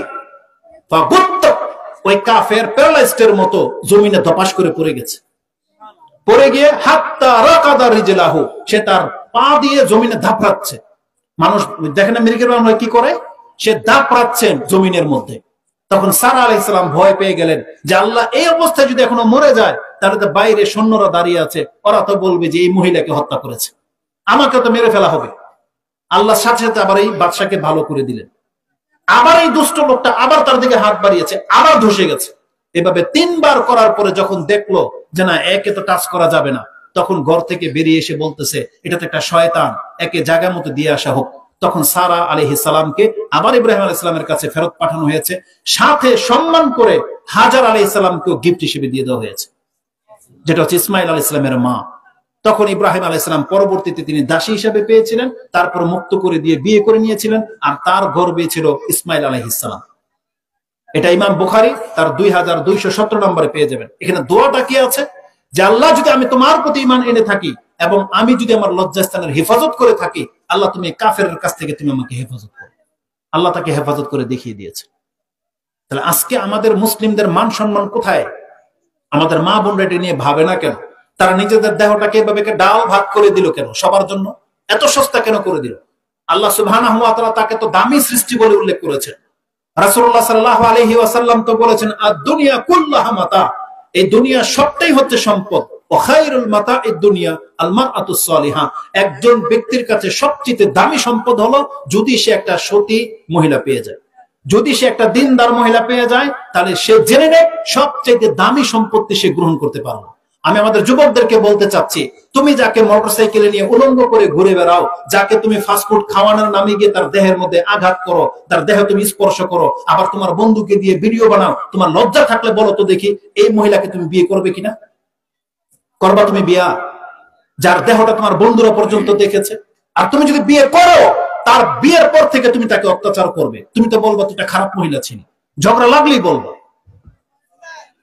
তাহলে এটা দামি মহিলা হইলো? তুমি তোমার বন্ধুদের সামনে কি মুখ দেখাইতে পারবা? বলতে পারবা যে আমি একজন উত্তম চরিত্রের মহিলাকে বিয়ে করেছি? কারণ তোমার বন্ধুরা তো সব জানে যে তুমি কি করেছো ওর সাথে। বরং আজকে অধিকাংশ পোলাপন জানে না যে তুমি যদি তোমার গার্লফ্রেন্ডের সাথে বন্ধুদেরকে নিয়ে এমনটা করো, তোমার এই বন্ধুরা তো লুচ্চা স্বভাবের, ও তো তোমার গার্লফ্রেন্ডকে ব্ল্যাকমেল করবে। ও তো বলবে যে আমাদের সাথে এটা করে না, তো বলে দিব। তোমার গার্লফ্রেন্ড যদি তলে তলে এটা করে ফেলে, তোমার মান মর্যাদার কি আছে? আর লজ্জা তো করতে হয়। নিজে যাকে বিয়ে করবা, তোমার সেই স্ত্রীকে তোমার বন্ধুর জন্য তুমি হালাল কেন করলা? তুমি কি পাঠা? তুমি কি শুয়ার? শুয়ারের স্বভাব এটা। একটা শুয়ারনি দাঁড়িয়ে থাকে, শুয়ার লাইন দূরে দূরে ওই শুয়ারনির কাছে যায়। তুমি তো মানুষ এবং তুমি তো মুসলিম, একজন মুসলিমের সম্মান কেন তুমি বুঝো না? আল্লাহ তুমি আমাদের যুবক ভাইদেরকে হেদায়েত দান করো, আমাদের মা বোনদেরকে আল্লাহ তুমি ইজ্জত রক্ষা করে চলার তৌফিক দান করো। তো যদি আমার ইচ্ছা ছিল আজকে আমি আপনাকে বলতে চাচ্ছি, মুসলিমদের মান সম্মান অনেক, মুসলিমদেরকে উচিত আল্লাহ সুবহানাহু ওয়া তাআলার এই সম্মান জিনিসটাকে রক্ষা করে চলা। আসুন আমি আপনাকে দেখাই, যদি কারো দ্বারা ভুল হয়ে গিয়ে থাকে, আমি সহ আল্লাহ যেন আমাদের প্রত্যেককে ক্ষমা করে দেন, বলেন আমিন। আল্লাহ তুমি আমাদেরকে জান্নাত দান করো, আমাদেরকে উত্তম চরিত্র হওয়ার তৌফিক দান করো। আসুন আমি আপনাকে দেখাই, ভাই যে গজল বলেছিল যে আল্লাহ সুবহানাহু ওয়া তাআলা হচ্ছেন রহমান এবং মুহিয়ান, আমি আপনাকে দুই একটা নোকতা দেখাই। কোরআনে আল্লাহ সুবহানাহু ওয়া তাআলা বলেছেন, মানুষকে এটা জানে না যে আমি হচ্ছি ক্ষমাশীল এবং দয়াবান। কোরআনের মধ্যে 100 বারের মতো আল্লাহ এই কথাটা বলেছেন। 50টা আয়াতের মধ্যে আপনি পাবেন গফুরুর রহিম, আল্লাহ হচ্ছেন ক্ষমাশীল এবং দয়াবান, আলিফ লাম ছাড়া। 49টা আয়াতের মধ্যে আছে, 7টা আয়াতের মধ্যে আছে আলিফ লাম সহ, আর 42টা আয়াতের মধ্যে আলিফ লাম ছাড়া আছেন গফুরুর রহিম, পাশাপাশি শব্দ। আর গফুর আর রাহিম পৃথক পৃথক যদি আপনি গণেন, তাহলে কোরআনের মধ্যে 101টা আয়াতের মধ্যে আপনি খুঁজে পাবেন রহিম শব্দটা। এবং গফুর গফফার মিলিয়ে 109 এর অধিক কোরআনে আয়াত আছে। তার মানে আমরা বলতে পারি কোরআনে আল্লাহ 100 বার করে বলেছেন আমি হলাম ক্ষমাশীল, আমি হলাম দয়াবান। আচ্ছা বলেন তো দেখি, একজন ব্যক্তি বা কেউ আমরা কখন 100 বার করে বলি? আপনার একটা সন্তান আপনার কথা শুনে নাই, সন্ধ্যাবেলা যখন বাড়িতে আসছে, মা তখন একটা লাঠি লয় বা বাবা একটা থাপ্পড় মারে বা কিছু একটা করে, ওকে মা ধরে বলে এখন তোরে পাইছি, তোর তো আমি 100 বার নিষেধ করেছি, তুই কলম এই বৃষ্টির মধ্যে কাদাতে নামবি না, বলে কিনা? তোকে বলছি, তোর 100 বার বলছি তুই কলম ওটা খাবি না, তুই কিন্তু ওখানে যাবি না, বলে কিনা? 100 বার। কিন্তু আসলে কি সে 100 বার বলেছিল? কিন্তু 100 বার কথাটা কেন বলে? গুরুত্বের সাথে। তার মানে তোকে বারবার আমি বলছি, তারপর তুই কথাটা শুনলি না কেন? এখন তোর পা কেটে আসলো বা জ্বর আসলো বা তুই মার খালি, তোকে আমি বললাম তুই শুনলি না কেন? আমরা যখন জাহান্নামে যাব না, আমরা যে তওবা করতেছি না, আমরা যদি জাহান্নামে যাই, আল্লাহ আমাদেরকে এই কথাটাই বলবে, বান্দা তোকে তো আমি 100 বার করে বলেছিলাম যে আমি ক্ষমাশীল এবং আমি দয়াবান, তুই কেন আমার কাছে ক্ষমা চাইলি না? আল্লাহ আপনাকে এটাই বলবে, আমাদেরকে এটাই বলবে যে কেন তুমি আমার কাছে ক্ষমা চাইলে না? তোমাকে তো আমি 100 বার করে বলেছিলাম। যে আমি ক্ষমাশীল এবং দয়াবান। আল্লাহ বলছেন আল্লাহু গফুরুর রহিম, আলা ইন্নাহু হুয়াল গফুরুর রহিম, তিনি হচ্ছেন সেই সত্তা যিনি ক্ষমাশীল এবং দয়াবান। আপনি কি জানেন আল্লাহ সুবহানাহু ওয়া তাআলার কাছে ক্ষমাশীল এবং দয়াবান এই কথাটা আল্লাহ কেন বলেছে? আজকে যদি এই টেবিল থেকে বলা হয় যে আমার এই পাশে যে ভাই বসা আছে আজ পর্যন্ত তার কাছে কেউ কোনো কিছু চাইয়া ফেরত যায়নি, তাদেরকে দিয়েছে, এটা আপনি জানলেন। এখন আপনি যদি তার বাসায় আসেন আর যদি হাত পাতেন, যদি আপনাকে না দেয়, তাহলে কি আপনার এই কথা টিকবে? এই যে আমরা যে বললাম যে ওনার ঘর থেকে কেউ খালি হাতে ফিরে নাই, কারণ আপনি কি যদি খালি হাতে ফিরেন তো তার এই মর্যাদা থাকবে? থাকবে না। তার মানে কি জানেন, আল্লাহ যখন বলেছে আমি ক্ষমাশীল এবং দয়াবান, আর আপনি যদি আল্লাহর কাছে ক্ষমা চেয়ে ক্ষমা না পান, দয়া না পান, তাহলে আল্লাহর এই কথা টিকবে না। কিন্তু আল্লাহকে তার ওয়াদার খেলাফ করেন? আল্লাহ ক্ষমা ওয়াদার খেলাফ করেন না, এবং আল্লাহ করেও নেই আজ পর্যন্ত। কোরআনে এর অসংখ্য দৃষ্টান্ত আল্লাহ কোরআনে রেখে দিয়েছেন। একজন ব্যক্তি সম্পর্কে আল্লাহ বলেছেন যে নিজের নফসের উপরে জুলুম করেছিল, অনেক বড় জুলুম করে ফেলেছে, জুলুম করে এসে দেরি করে নাই, শুধু আল্লাহকে বলেছে রব্বি ইন্নী যালামতু নাফসি ফাগফিরলি, আল্লাহ আমি আমার নফসের উপরে জুলুম করেছি, তুমি আমাকে ক্ষমা করে দাও। আল্লাহ বলেছেন যেমনি ওর মুখ থেকে বেরিয়েছে ক্ষমা করে দাও, আল্লাহ বলেছেন ফাগফারা লা, আমি তখনই তাকে ক্ষমা করে দিলাম।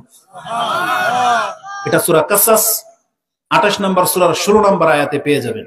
তার মানে আল্লাহ ক্ষমাটা রেডি করে রেখেছেন, যখনই চেয়েছে তখনই দিয়ে দেওয়া হয়েছে। কি মনে করেন?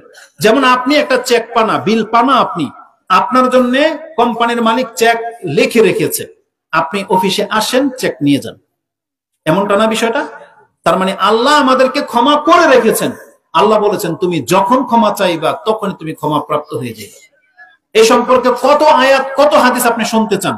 আমি বেছে বেছে মাত্র 3টা আয়াত বলবো আর 3টা হাদিস আপনার কাছে বলবো, তারপর আজকের বক্তব্য শেষ করে দিব। আপনারা কি আমার কথা বুঝেন? আপনি কি আল্লাহর ক্ষমা দয়া পেতে চান? আমি নিশ্চিত যে আপনার অন্তর ভরে যাবে যদি এই কথাগুলো আপনি জানেন। প্রথম হিসেবে, এই বাচ্চা কথা বলে কে?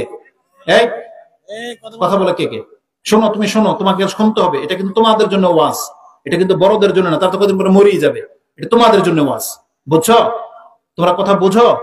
রাসূলুল্লাহ সাল্লাল্লাহু আলাইহি ওয়াসাল্লাম এই বয়সের বাচ্চাদেরকে বেশি ভালোবাসতেন, এবং ইসলামের যত গুরুত্বপূর্ণ বিষয় আছে এদের বয়সের বাচ্চাদেরকে শিখাইতেন।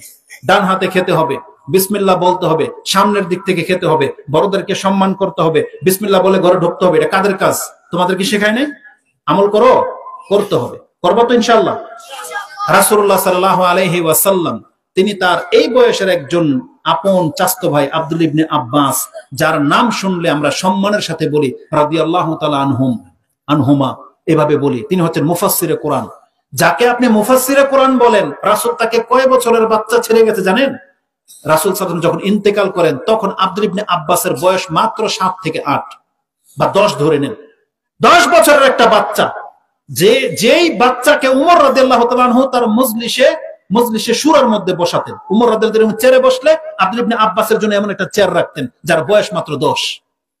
কেন? তার মর্যাদাই এমন, তার বিদ্যাই এমন। তাকে রাসূল এমন ভাবে শিক্ষা দিয়েছে যে 10 বছরের একটা বাচ্চা তখন বিচারকদের সাথে কি মনে করে, তাকে রাসূল সাল্লাল্লাহু আলাইহি ওয়াসাল্লাম বলতেন ইয়া গোলাম ইন্নী উআল্লিমুকা কালিমাত ইহফাজিল্লাহ ইহফাজুক ইহফাজিল্লাহ তাজিদুহু তুজাহাক, তোমাকে আমি কয়েকটা কথা শিক্ষা দিচ্ছি, তুমি এটাকে হেফাজত করো। তুমি যদি আল্লাহর হেফাজত করো আল্লাহ তোমাকে হেফাজত করবে। তুমি যদি আল্লাহর হেফাজত করো যে কোনো অবস্থায় তুমি আল্লাহকে তোমার সামনে পাবে। এটা এই বয়সের বাচ্চাকে শিক্ষা দেওয়া হয়েছে। আমরা বলি ওরা কি বুঝে, কিন্তু কি যে বুঝে এটা আব্দুল ইবনে আব্বাস থেকে আপনি নিয়ে নেন যে কি বুঝেছে সে। এই 10 বছরের বাচ্চা তিনি ইসলামটাকে এমন ভাবে হেফাজত করেছে যে আল্লাহ তাকে এতটা মর্যাদায় পৌঁছে দিয়েছে। তো আমাদের বাচ্চারা শিখবে না কে বলছে? এই জন্য কোন অবস্থাতে তোমরা ওয়াজ মাহফিলে এমনকি খুতবায় কথা বলবা, অবশ্যই কথা মনোযোগ সহকারে কি করতে হবে? শুনতে হবে। এটা হচ্ছে আদব। তুমি যদি কথা শোনো তাহলে আল্লাহ তোমাকে অনেক বেশি সম্মানিত করবেন। মূসা আলাইহিস সালামকে আল্লাহ সুবহানাহু ওয়া তাআলা ওহী করার সময় তিনি আগে ধমক দিয়ে থামিয়েছেন যে ইন্নী আনা আখতারতুকা ওয়া আনা আখতারতুকা ফাসতামি' লিমা ইউহা। আল্লাহ বলেছেন মূসা আমি তোমাকে এখন রাসূল করার জন্য পছন্দ করেছি, আমি তোমার কাছে এখন ওহী করব, তুমি আগে মনোযোগ সহকারে শোনো। আল্লাহ আগে তাকে ধমক দিয়ে দাঁড় করিয়েছেন, বলছে ফাসতামি', তুমি শোনো কথা। তারপরে বলেছেন ইন্নানি আনাল্লাহ, আমি কিন্তু আল্লাহ বলতেছি তোমার সাথে কথা। লা ইলাহা ইল্লা আনা ফা'বুদনি, আমি ছাড়া সত্য কোনো ইলাহা নাই, তুমি কিন্তু আমার ইবাদত করবে। ওয়া আকিমিস সালাতা লিযিকরি, তুমি আমার স্মরণের উদ্দেশ্যে সালাত কায়েম করো।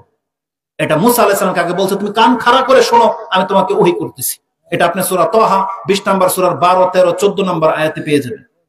এজন্য এই সমস্ত বাচ্চাদেরকে বলবেন কথা শুনতে। প্রত্যেকটা মানুষের জন্য এটা জরুরি যে কোরআন হাদিসের কথা আপনাকে শুনতে হবে। তাহলে আসুন আমি আপনাকে দেখাই কোরআনে আল্লাহ আমাদেরকে ক্ষমা করার কি ঘোষণা করে রেখেছে। একেবারে যদিও লম্বা আলোচনা, কিন্তু আমি শর্টলি বলেছি, 3টা আয়াত বলবো, এটা আপনি অন্তর থেকে নেওয়ার চেষ্টা করেন। প্রথম আয়াত, আল্লাহ সুবহানাহু ওয়া তাআলা সূরা নিসা 4 নম্বর সূরার 110 নম্বর আয়াতে বলেছেন, ওয়া ইয়াফআল সুআন আও ইয়াজলিম নাফসাহু সুম্মা ইস্তাগফিরুল্লাহ ইয়াজিদিল্লাহা গফুরার রহিমা।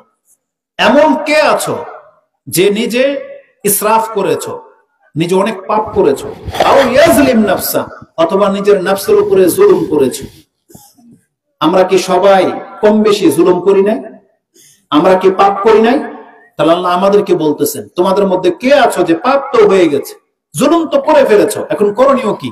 আল্লাহ বলছেন সুম্মা ইস্তাগফিরুল্লাহ, এখন তুমি যদি আল্লাহর কাছে এসে ক্ষমা চাও, এটা হচ্ছে আমাদের কাজ। আমরা যদি এখন আল্লাহর কাছে ক্ষমা চাই, এই একটা কাজ যদি করতে পারি, আল্লাহ কি বলেছেন জানেন?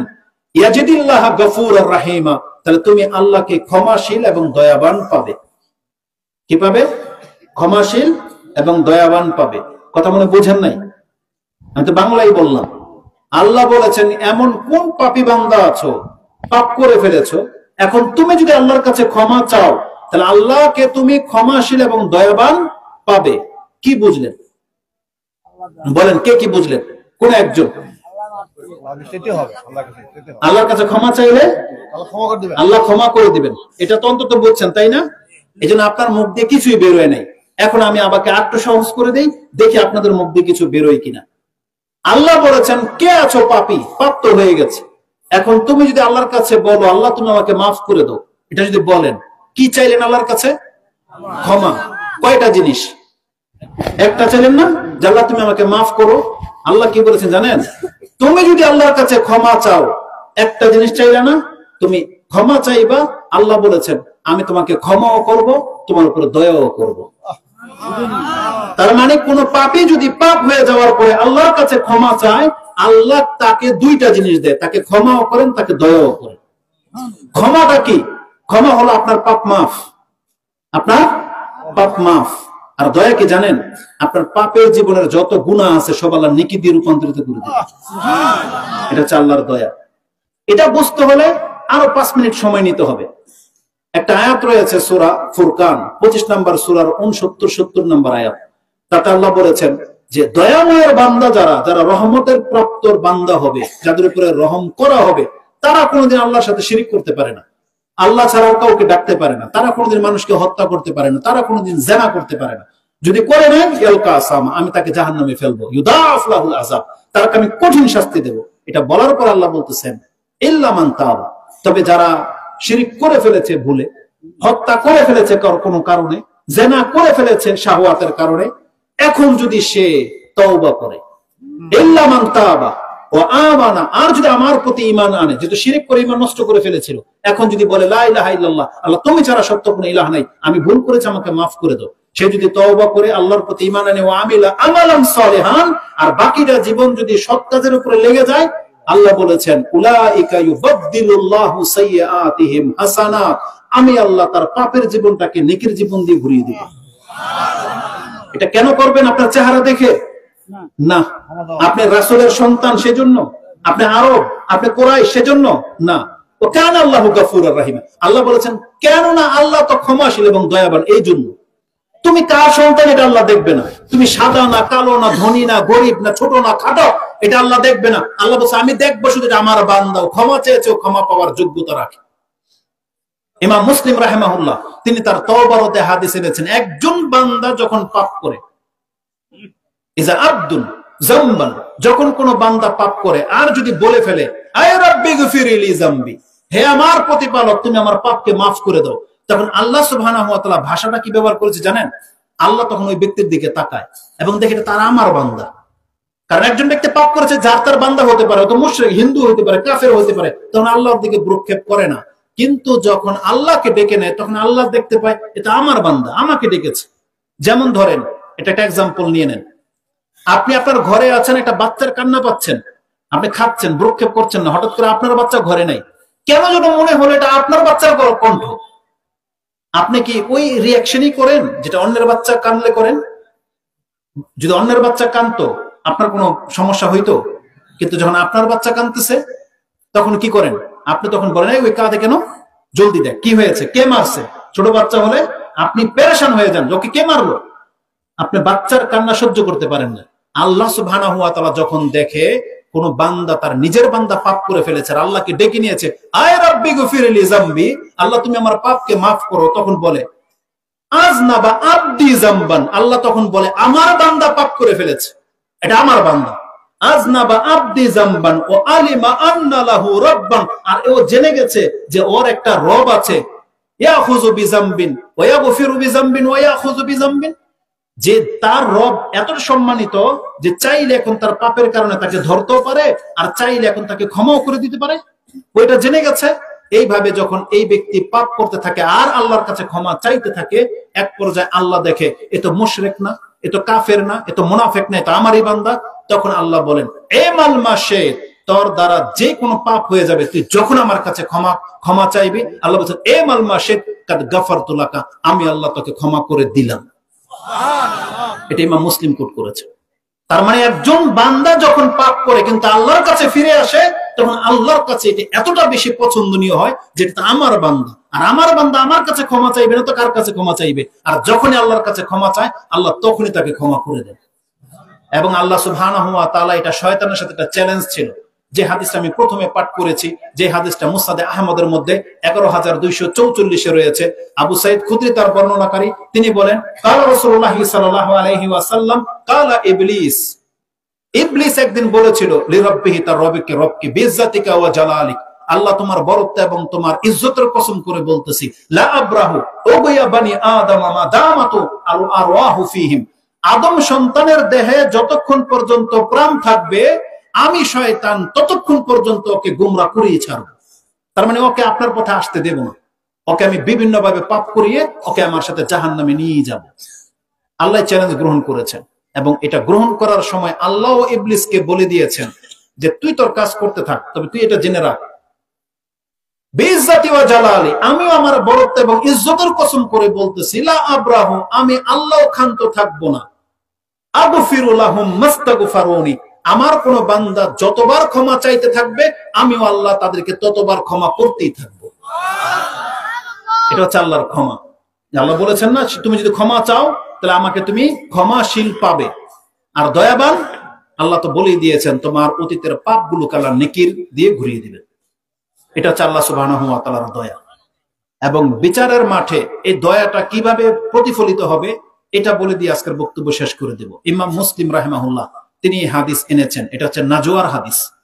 নাজওয়া সম্ভবত এই হাদিসটি 6981 রয়েছে, যেমনটা আমি মনে হয় 52 নম্বর পর্বে গেলে পেয়ে যাবেন নাজওয়ার হাদিস, যে আল্লাহর সাথে গোপন বৈঠক হবে। সেখানে ইবনে ওমরকে জিজ্ঞাসা করা হয়েছে, আপনি কি গোপন বৈঠক সম্পর্কে কিছু শুনেছেন রাসূলের কাছ থেকে? বলছে না, নাজওয়া শুনেছি। ইউদনা আল মুমিন মিন রাব্বিহি, একজন মুমিন বান্দাকে আল্লাহর অত্যন্ত নিকটে নিয়ে আসা হবে, একেবারে কাছে নিয়ে আসা হবে। হাত্তা ইয়াদা আলাইহি কানাফা, তখন আল্লাহ সুবহানাহু ওয়া তাআলা পুরো পৃথিবীর সৃষ্টির আড়াল করে তাকে পর্দা দিয়ে ঘিরে নেবে, আর কেউকে দেখতে দেওয়া হবে না, শুধু আল্লাহ এবং ওই ব্যক্তি থাকবে, মুসলিম ব্যক্তি থাকবে। এবং আল্লাহ সুবহানাহু ওয়া তাআলা তার কৃতকর্ম, যত পাপ সে করেছিল এগুলো আল্লাহ তাকে দেখাবে, লিউকাররিরুহু, যাতে করে তার দ্বারা স্বীকারোক্তি নেওয়া যেতে পারে। এই ব্যক্তি দেখার পরে সে বলবে আরিফু রাব্বি আরিফু, আল্লাহ আমি স্বীকার করে নিচ্ছি, আমি চিনতে পারতেছি প্রত্যেকটা পাপ আমারই পাপ। সে অস্বীকার করবে না, কারণ উপায় নাই আজকে আল্লাহর সামনে। এবং সে দেখতে পাবে স্ক্রিনে, যেহেতু সে দুনিয়াতে পাপ করার ফলে আল্লাহর কাছে তওবা করেছিল আর সে শিরক করেনি, বারবার আল্লাহর কাছে ক্ষমা চেয়েছিল, এজন্য আল্লাহ সুবহানাহু ওয়া তাআলা তাকে এখন দেখাবে যে তার সাথে আল্লাহ কি করেছেন। আল্লাহ বলবেন এই পাপগুলো তো তুমি চিনতে পারতেছো, তখন আল্লাহ বলবে সাতারতুহা ফিদ দুনিয়া, এই পাপগুলো তুমি করেছিল পৃথিবীর কেউ জানতো? বলবে না, কেউ জানতো না। আল্লাহ বলবে আমি সেটাকে গোপন করে রেখেছিলাম, আমি প্রকাশ করতে দেইনি। সাতারতুহা ফিদ দুনিয়া ওয়া গাফারতুহা লাকাল ইয়াউম, যাও আল্লাহ আজকে আমি তোমাকে ক্ষমা করে দিলাম। তাহলে পাপগুলো কি হবে? ওটা তো আমলনামায় থেকে গেছে না? আল্লাহ সুবহানাহু ওয়া তাআলা সেগুলোকে মিটিয়ে দিবেন। ওয়াতুতওয়া সাহিফাতাহু, তার কিতাবটাকে ফোল্ডিং করে তার ডান হাতে ধরিয়ে দেওয়া হবে। কোথায় দেবেন? ডান হাতে। আর ডান হাতে কার আমলনামা পাবে? যার আমলের পাল্লা ভারী বা ভালো সে পাবে ডান হাতে। এই ব্যক্তি তার ডান হাতে আমলনামা পেয়ে এতটা সন্তুষ্ট হবে যে সে পর্দার আড়াল থেকে বের হয়ে এসে তার পুরো জাতিকে, পৃথিবীবাসীকে বলবে, হা উমকরাউ কিতাবিয়া ইন্নী জানানতু আন্নী মুলাকিন হিসাবিয়া ফাহুয়া ফি ঈশাতির রাদিয়া ফি জান্নাতিন আলিয়া। আল্লাহ সুবহানাহু ওয়া তাআলা বলতেছেন, কিয়ামতের মাঠে যার আমলনামা তার ডান হাতে ধরিয়ে দেওয়া হবে, সে এসে তার পুরো পৃথিবীবাসীর কাছে বলবে, হা উমকরা কিতাবিয়া, আসো আমার আমলনামাটা একটু পড়ে দেখো, সব নেকি আর নেকি। কেন হয়েছে এটা? কারণ ওই বিশ্বাস আপনার থাকতে হবে যে হ্যাঁ, আমার রবের সামনে আমাকে দাঁড়াতে হবে। এই জন্যই না আপনি তওবা করবেন। এজন্য আমি আমাদের মুসলিম ভাইদেরকে বলতে চাই, যারা নাপাক খেয়ে আপনার মুখটাকে নাপাক করে ফেলেছেন, দাড়ি ফেলে দিয়ে আপনার মুখটাকে ইহুদি নাসারার মতো করে ফেলেছেন, আপনি সেজদা না করে আপনার কপালটাকে শয়তানের মতন করে ফেলেছেন, আপনি শুধরান। আল্লাহর সামনে কিন্তু আমাদেরকে দাঁড়াতে হবে। আমাদের গেটআপ, আমাদের মুখ, আমাদের সবকিছুকে পবিত্র রাখতে হবে, যেমন পবিত্র আল্লাহ রেখেছেন। আপনি কি জানেন মায়ের পেটে আল্লাহ আমাদের মুখটাকে কতটা পবিত্র রেখেছিলেন? এটা একটু বলে দিই, এটা আপনার ইমানের জন্য। আজকে যারা সিগারেট, বিড়ি, জর্দা, তামাক খান, নোংরা জিনিস খান, এটা আপনার জন্য, যাতে করে আপনি না খান। মায়ের পেটে যখন আপনি ছিলেন, আল্লাহ কিন্তু আমাদেরকে মায়ের পচা রক্ত খাইয়ে কিন্তু বড় করেছে, জানেন কিনা? যখন মানুষ পেটে থাকে তখন মাদের মেন্স বন্ধ হয়ে যায়, ও রক্ত কি হয়, ওগুলো আমাদের শরীরে ঢোকে। কিন্তু আল্লাহ সুবহানাহু ওয়া তাআলা সেই রক্তকে আমাদের মুখ দিয়ে নিয়েছেন। কি দিয়ে নিয়েছেন? নাভি দিয়ে। দেখেন, রগের সাথে রগ যুক্ত হয়ে গেছে, কিন্তু মুখ কিন্তু খোলে না। পেটের ভিতরে মানুষের কানের পর্দা ছাড়া আর কোনো কিছু খোলে না, সব লক থাকে, কিন্তু বাচ্চা কানে শুনতে পায়। আল্লাহ সুবহানাহু ওয়া তাআলা মানুষকে এতটা মর্যাদাবান করে সৃষ্টি করেছেন যে আল্লাহ তার মুখটাকে সব সময় পবিত্র রাখতে চেয়েছিলেন। এই জন্য আল্লাহ মায়ের পেটে মুখ দিয়ে রক্ত প্রবেশ করতে দেয়নি। আর যখন ভূমিষ্ঠ হলো, আল্লাহ তাকে সবচেয়ে উত্তম রিজিক দিয়ে বড় করেছেন। তখন কি খাইয়েছেন আল্লাহ আমাদেরকে? দুধ। পৃথিবীর কোন ব্যক্তি শক্তি আছে সেটা বের করতে পারবে? কিন্তু আল্লাহ সুবহানাহু ওয়া তাআলা মায়ের বুক থেকে সেটা চালু করে দেন। আরেকটা কথা বলি, এটা কি শুধু মুসলিমদের জন্য নাকি সমস্ত মানুষের জন্য? নাকি এমন হয়েছে যারা কাফের তাদের মায়ের বুক থেকে মদ বেরোয় আর মুসলিমদের মায়ের বুক থেকে দুধ বেরোয়? এমনটা কি? আল্লাহ সমস্ত মানুষকে সম্মানিত করতে চেয়েছেন, কিন্তু কাফেররা বোঝে নাই বিধায় ও নাপাক জিনিস খায়। কিন্তু মুসলিম কেন এটা করবে? আল্লাহ সুবহানাহু ওয়া তাআলা তাকে ভূমিষ্ঠ করার পরে উত্তম জিনিস দুধ খাইয়ে বড় করলেন। আর এই সন্তান যখন বড় হয়, সে বড় হওয়ার পর এখন অ্যালকোহল খাওয়া শুরু করে, ওই গাঁজা, ফাতার, ওই জর্দা, তামাক, গুল এগুলো খায়। অথচ আল্লাহ সুবহানাহু ওয়া তাআলা তার চেহারাটাকে আল্লাহ নিজের দুই হাতে বানিয়েছিলেন। মানুষ কেন এটা বোঝে না? আল্লাহর সামনে কিন্তু আমাদের প্রত্যেককে দাঁড়াতে হবে। যেখানে একজন ভদ্রলোক একটা সিগারেট খোরের সাথে কথা বলতে পারে না, গন্ধে ফেরেশতারা পর্যন্ত সহ্য করে না, আপনি আল্লাহর সামনে কিভাবে দাঁড়াবেন একবার চিন্তা করে দেখেন তো। আমরা চাই না কোনো মুসলিম নেশাগ্রস্ত হোক, আমরা চাই না। আপনি তওবা করেন খুব দ্রুত, এটা আল্লাহর ক্ষমা সবচেয়ে বড় ব্যাপার। আপনার জীবনের যত পাপ আপনি করেছেন, আপনার মুখের একটা কথায় সব মাফ হয়ে যাবে, একটা কথায়। শুধু আপনি আল্লাহর কাছে বলবেন যে আল্লাহ আমি পাপ করেছি, তুমি আমাকে ক্ষমা করে দাও। আল্লাহ বলেছে আমি সাথে সাথে তাকে ক্ষমা করে দেব। তাহলে আজকের বক্তব্যের এটাই হচ্ছে আমাদের সর্বশেষ মেসেজ, যেটা আমি আপনার কাছে তলব করব, যেটা আল্লাহ আমাদের কাছে তলব করেছেন। আপনি জানলেন আল্লাহ ক্ষমাশীল এবং দয়াবান, কিন্তু আল্লাহর কাছে ক্ষমা চাইলেন না। এটা হচ্ছে আপনার ব্যর্থতা, এটা হচ্ছে প্রত্যেকটা মুসলিমের ব্যর্থতা। বরং আপনাকে আল্লাহর কাছে ক্ষমা চাইতে হবে, এটাই হলো আমাদের সফলতা। যেই ব্যক্তি জীবদ্দশায় মালাকুল মউত আসার আগেই তওবা করে নিতে পারবেন, আপনি হচ্ছেন জিতে যাওয়া ব্যক্তি। অতএব আমরা আল্লাহর কাছে তওবা করি, আল্লাহ তুমি আমাদেরকে ক্ষমা করো, এবং আমাদেরকে মরার আগে আল্লাহ তুমি আমাদেরকে তওবা করে ফিরে আসে তোমার রাস্তা ধরার তৌফিক দান করো। আমাদের অতীতের যে পাপগুলো চালা তুমি মাফ করো, এবং আমাদেরকে মুসলিম হয়ে তোমার সাথে সাক্ষাৎ করার তৌফিক দান করো। আজকে কাফেরদের জীবন দেখে আল্লাহ আমরা ধোঁকা খেয়ে যাচ্ছি, আল্লাহ তুমি আমাদেরকে হেফাজত করো। আমিন ইয়া রাব্বাল আলামিন। সুবহানাকাল্লাহুম্মা রাব্বানা ওয়া বিহামদিকা আশহাদু আল্লা ইলাহা ইল্লা আনতা আস্তাগফিরুকা ওয়া আতুবু ইলাইক। আসসালামু আলাইকুম ওয়া রাহমাতুল্লাহি ওয়া বারাকাতুহু।